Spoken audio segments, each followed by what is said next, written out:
In a world fueled by overstimulation, noise, and constant reaction, the power of nonchalance stands as a rare and commanding force. Nonchalance is frequently misunderstood as apathy or indifference. In truth, it is neither. It is the disciplined mastery of self-expression and emotional control, calmness not born out of carelessness, but of clarity and intentional restraint. The discipline behind stillness. The nonchalant individual is not emotionless. Rather, he is deeply feeling, but trained in the art of restraint. This person has constructed a deliberate distance between emotion and expression. Unlike the impulsive majority who rush to react, to defend, to seek attention, the nonchalant man chooses his responses carefully. His power lies in what he withholds. In his silence, he watches, calculates, and positions himself strategically. Where others feel compelled to act, he waits. This stillness is not passivity. It is an active force, strategic, selective, and unsettling. It disturbs those around him because it resists predictability. The world clings to noise and validates emotion, so when a man refuses to react, he breaks the pattern. He becomes unreadable, and in doing so, gains psychological control. His composure becomes his camouflage, his silence a source of authority. Mystery as leverage. There is an undeniable power in being unreadable. When no desperation is shown, others cannot manipulate or exploit it.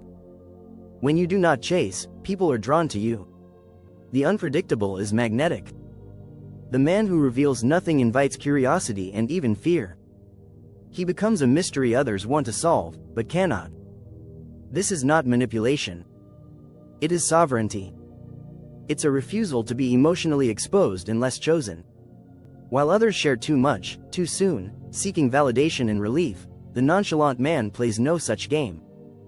He is not cold but composed. Not disconnected, but deliberate. This kind of calm is not innate, it is trained and earned. It is the result of countless internal battles and conscious detachment from impulse.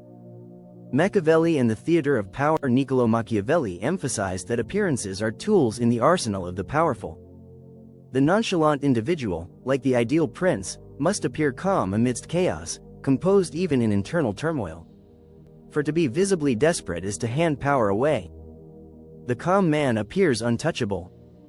His lack of visible need or reaction forces others into confusion, making them reveal themselves first. Power, in this Machiavellian sense, is not about brute force or loud dominance. It is about perception, control of emotional space, and silence as a strategy. When you don't react, others panic. They scramble to decipher your intentions, revealing their own in the process. That imbalance becomes your leverage. Emotional sovereignty. The nonchalant man does not fear being misunderstood. He does not apologize for his stillness. He understands that confidence does not shout. It doesn't need affirmation. It simply exists. Emotional sovereignty, the ability to love without clinging, to engage without dependence, is the most refined form of self-respect. He isn't unmoved because nothing matters, but because he has already discerned what does. He is not absent, he is centered. While others are pushed and pulled by every emotional breeze, he remains rooted. This detachment gives him lasting influence. People remember how he made them feel, not by what he said, but by the aura he carried. The strategic edge of restraint. In every room, the man who doesn't compete commands the space. He doesn't rush to speak or to prove his worth. His restraint makes his presence valuable. His silence gains weight because it is rare. His opinions matter more because they are not given lightly. This scarcity elevates his voice. Urgency is often the enemy of power. Those who rush, plead, and react lose their footing. True dominance lies in timing, knowing when to act, and when to remain still. That timing is shaped by clarity.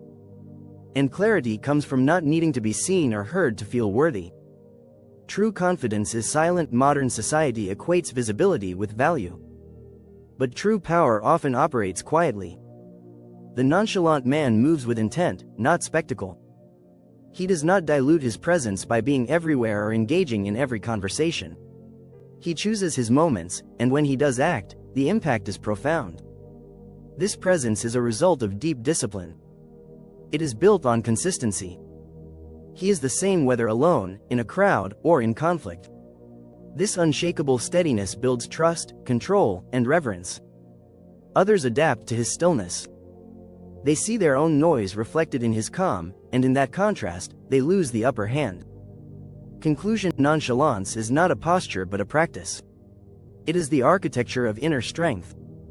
The nonchalant man has mastered the hardest battlefield, his own impulses. He doesn't seek to dominate others through noise, but influences them through control. He becomes unforgettable, not through flamboyance, but through his rare stillness in a frantic world. Ultimately, nonchalance is not the absence of emotion, it is the mastery of emotion. It is not apathy, but refined intentionality. It is the presence of control that makes others feel unsteady, intrigued, and drawn in. In a society addicted to stimulation and performance, the nonchalant man is a rare figure of gravity. And gravity, once felt, cannot be ignored.